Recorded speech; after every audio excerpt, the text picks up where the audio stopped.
start. It must be over a year since I first expressed my desire to have a frank dialogue with the representatives of organized labor. I am glad that my colleague has now arranged such a meeting and that you have responded to our invitation. This is one of the most crucial meetings in recent years. We are at a significant stage in the evolution of our political and economic system. Trade union leaders of allegiance to different political ideologies. Such diversity is expected in an open democratic society. I do, however, hope that within the broad spectrum of organized political opinion ranged around this table, there is a basic unity of purpose and a determination to jointly explore avenues of cooperation in tackling our problems in poverty and social injustice. The Minister of Labour and Employment has posed certain specific issues for your consideration. I sincerely hope that at the end of our deliberations, certain definite consideration are reached. For this, it is necessary to approach the problems facing us with temper and spirit required for their solution. We have here leaders who speak for organized labor, who seek to reflect their hopes and aspirations and to ventilate their grievances. It is perhaps understandable that segment of society should equate its own sectional interests with those of the whole. During the last 2 or 3 years, I have been deeply anxious about the deterioration in industrial relations.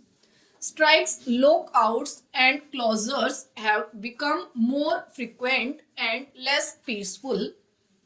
One wonders whether those who speak for management always keep in view the larger picture of Indian poverty.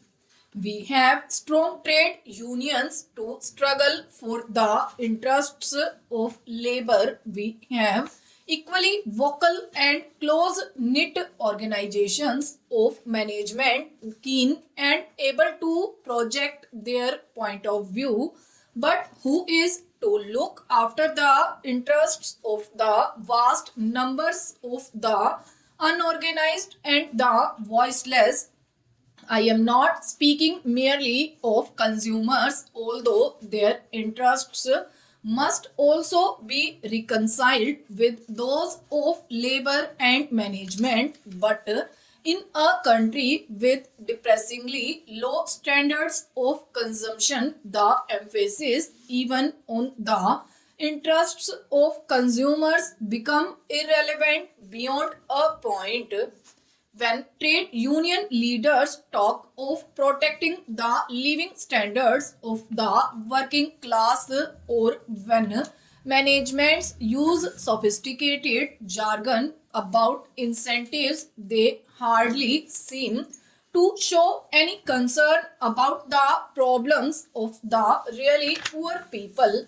When we talk of the larger social responsibilities of labor, it is said that labor will give of its best only if economic and social policies are more radical and the fruits of economic growth are not monopolized by the few. I believe in radicalism, but it must deliver the goods. I am against any kind of privilege if it means reward or recognition unrelated to functional efficiency.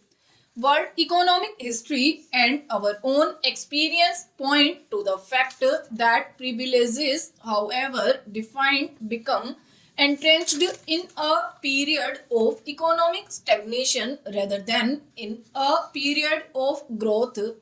The emphasis on a faster rate of growth does not therefore represent any retreat from radicalism or socialistic principles. On the contrary, a higher rate of growth is an essential prerequisite to welfare on an enduring basis. It does not matter to the privileged whether rate is 2% or 6%, they already have the means of a good life at their command.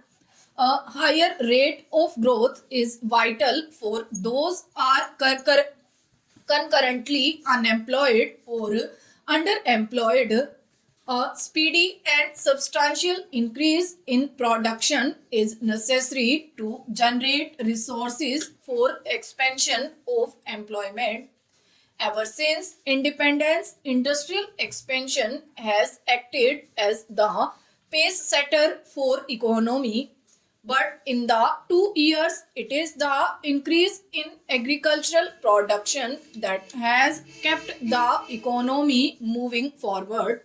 The growth of agricultural production since 2007-8 has been satisfactory and has helped to maintain a moderate increase in per capita income, but industrial production has failed to reach its targets.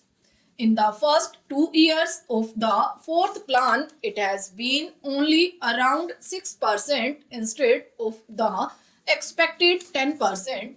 An increase in industrial output is essential to the structural transformation of our economy. It is so vital for economic and political self reliance.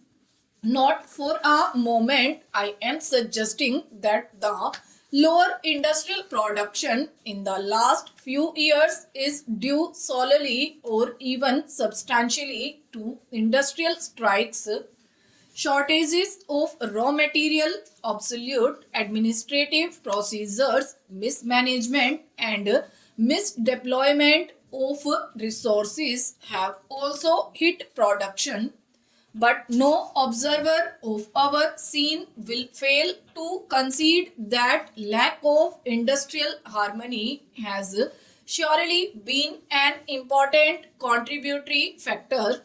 I understand that the number of man days lost as a result of strikes has nearly three times from 6.5 million or so in 2005 to about 19 million in 2010.